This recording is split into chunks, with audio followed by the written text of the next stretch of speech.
Apakah kamu pernah merasa kebingungan dalam menyusun proposal penelitian? Atau mungkin kamu bertanya-tanya, siapa yang akan menilai hasil kerja kerasmu? Jangan khawatir, dalam dunia penelitian, ada dua sosok yang akan membantumu melalui semua masalah ini. Dosen pembimbing dan dosen penguji. Dengan bantuan dari dosen pembimbing dan evaluasi dari dosen penguji, maka kamu akan siap untuk menjalani tantangan dunia penelitianmu. Siap untuk memulai petualangan penelitianmu, mari kita lebih dekat dengan peran dosen pembimbing dan dosen penguji dalam video ini. Pada video kali ini, kami akan membahas seputaran dosen pembimbing dan dosen penguji. Apa-apa saja materi yang akan kami bawakan itu, yaitu ada dosen pembimbing dan syaratnya, fungsi dan tugas dari dosen pembimbing, dosen penguji dan syaratnya, fungsi dan tugas dari dosen penguji, dan bagaimana etika cara menghubungi dosen pembimbing dan dosen penguji, serta contoh formatnya. Pasti teman-teman yang sedang berada di bangku perkuliahan bertanya-tanya, bagaimana sih dosen pembimbing itu, dan bagaimana sih dosen penguji? Apa sih fungsinya, dan bagaimana sih etika dalam menghubungi dosen yang benar? Untuk menjawab pertanyaan-pertanyaan dari teman-teman sekalian, saksikan dan simak video di bawah ini. Selamat menonton. Dadah.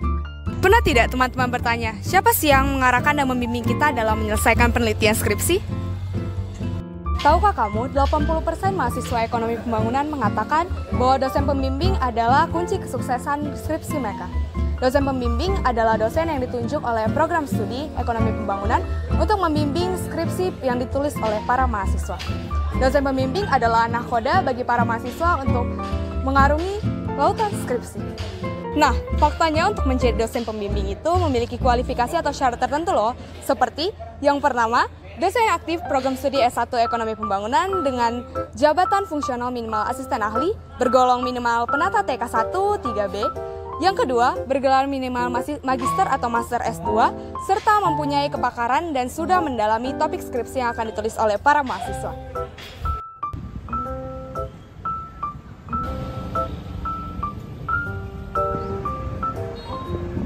Berikutnya, pasti kalian bertanya-tanya, apa sih fungsi dan tugas dosen pembimbing dalam perkuliahan?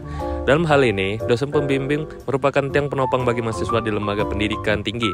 Selain itu, selain memberikan bimbingan akademik, mereka juga membantu mahasiswa dalam memilih topik penelitian yang sesuai dan merencanakan studi agar sesuai dengan minat dan tujuan karir. Melalui diskusi pribadi, dosen pembimbing juga memberikan dukungan dan motivasi kepada mahasiswa dalam mengatasi tantangan akademik dan pribadi yang mereka hadapi.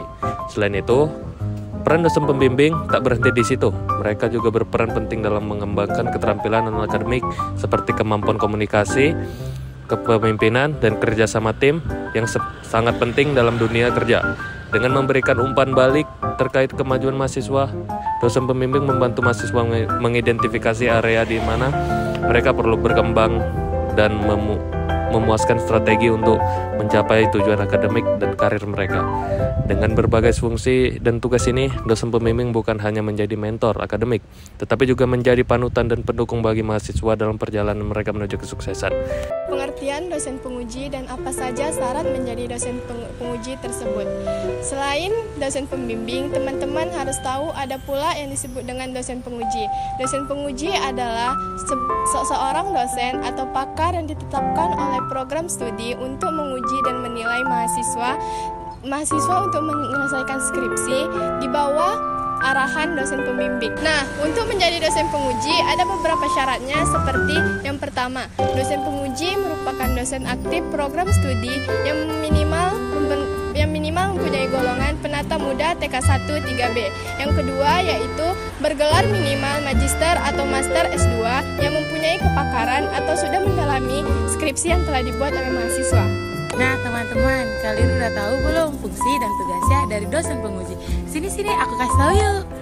Yang pertama, dosen penguji memberikan masukan kepada mahasiswa berupa saran, kritik, dan evaluasi yang berisi membangun untuk penyempurnaan skripsi yang diajukan pada disipliner proposal dan ujian skripsi. Yang kedua, dosen penguji mengoreksi ujian, ketelitian huruf atau kata, atau kalimat untuk kesempurnaan skripsi sebagai karya ilmiah yang layak dipublik tanpa mengubah substansi isi pada saat seminar proposal dan ujian skripsi. Yang ketiga, dosen penguji memberikan penilaian atau saran perbaikan mutu skripsi yang meliputi tata bahasa, sistematik penulisan, format penulisan, dan substansi materi seperti kebaruan ide temuan ke dalam isi, kekuatan data, dan literatur pendukung pada saat seminar proposal dan ujian skripsi. Teman-teman, seperti yang kita ketahui, kita perlu mengetahui etika ketika menghubungi dosen pembimbing ataupun dosen penguji. Nah, yang pertama, kita harus mengetahui kapan waktu yang tepat untuk menghubungi dosen, yaitu dengan menghindari waktu beristirahat ataupun waktu beribadah.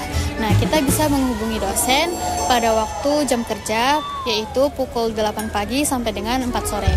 Yang kedua, kita harus mengawali chat dengan kata sapaan atau mengucapkan salam. Yang ketiga, kita harus mengucapkan kata maaf sebagai bentuk sopan santun dan kerendahan hati. Yang keempat, kita harus mengawali chat dengan menyebutkan identitas diri, yaitu nama lengkap dan NIM. Yang kelima, kita harus menggunakan bahasa umum yang dapat mudah dimengerti, menggunakan tanda baca, dan menggunakan teks yang formal. Yang keenam, kita harus menggunakan pesan yang singkat dan jelas. Yang ketujuh, menutup pesan dengan mengucapkan terima kasih dan salam penutup. Nah, teman-teman, kita bisa melihat contoh format untuk menghubungi dosen, yaitu di sebelah sini. Setelah mengetahui lebih dalam tentang peran dosen pembimbing dan dosen penguji, kita dapat melihat betapa pentingnya mereka dalam perjalanan penelitian kita. Dosen pembimbing adalah sosok yang selalu siap memberikan bimbingan, saran, dan dukungan. Mereka juga membantu kita untuk menemukan arah yang tepat memecahkan masalah dan mengembangkan ide-ide penelitian kita. Dengan bantuan mereka, kita dapat menjalani proses penelitian dengan lebih percaya diri dan terstruktur. Di sisi lain, dosen penguji adalah pihak yang memastikan bahwa penelitian kita ini memenuhi standar akademik yang tinggi. Mereka juga memberikan masukan yang konstruktif dan kritis untuk memperbaiki dan menyempurnakan hasil kerja kita. Proses evaluasi ini penting untuk menjadikan penelitian kita lebih kuat dan berkualitas. Terima kasih telah menonton video ini. Semoga informasi yang kami berikan dapat membantu teman-teman sekalian dalam memahami apa itu dosen pembimbing dan dosen penguji. Selamat meneliti dan semoga lancar dalam kegiatan akademis. Terima kasih.